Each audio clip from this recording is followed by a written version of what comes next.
بسم اللہ الرحمن الرحیم وقال النبی صلی اللہ علیہ وسلم خیر الناس من ينفع الناس۔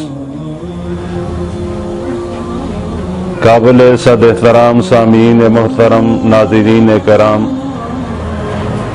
ہمارے نہایت قابل قدر محترم جناب چودھری مولا داد میر صاحب نے رمضان المبارک کے آخری عشرہ کے متعلق کچھ باتیں عرض کرنے کا حکم دیا، خود تشریف لائے،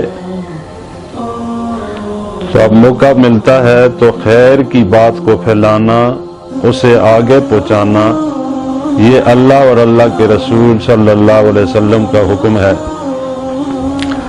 آخری عشرہ میں کچھ ایسے کام ہیں جو کثرت کے ساتھ کیے جاتے ہیں، ان میں ایک اعتکاف مسنون ہے کہ بندہ رمضان المبارک کے آخری عشرہ میں، اور یہ سنت علی الکفایہ ہے کہ محلے میں سے ایک بندہ بھی بیٹھ جائے گا تو سب کی طرف سے ہو جائے گا، اور کسی مسجد میں اگر کوئی بندہ نہ بیٹھے جس میں 5 وقت کی نماز ہوتی ہے، اور حضرت مولانا مفتی رشید احمد صاحب رحمۃ اللہ علیہ نے لکھا ہے کہ 2-3 نمازیں بھی اگر ہوتی ہیں تو اس مسجد کے اندر بھی اعتکاف کرنا چاہیے، اور اگر وہاں کوئی نہ بیٹھے تو لوگوں کے اوپر وبال آئے گا۔ اس سنت کو زندہ کرنا چاہیے۔ نبی اکرم صلی اللہ علیہ وسلم جب تک مدینہ پاک میں تشریف فرما رہے تو آپ صلی اللہ علیہ وسلم مستقل 10 دن کا اعتکاف کرتے رہے، اور اگر کسی موقع پہ آپ صلی اللہ علیہ وسلم سفر پہ ہوئے، جیسے فتح مکہ کے موقع پہ، تو اگلے سال نبی پاک صلی اللہ علیہ وسلم نے 20 دن کا اعتکاف فرمایا۔ روایات میں یہ بھی بات ملتی ہے کہ جب آپ صلی اللہ علیہ وسلم دنیا سے پردہ فرما رہے تھے جس سال، اس سال نبی پاک صلی اللہ علیہ وسلم نے 20 دن کا اعتکاف فرمایا، اور یہ اعتکاف آپ صلی اللہ علیہ وسلم کا بڑی شان والا اعتکاف تھا۔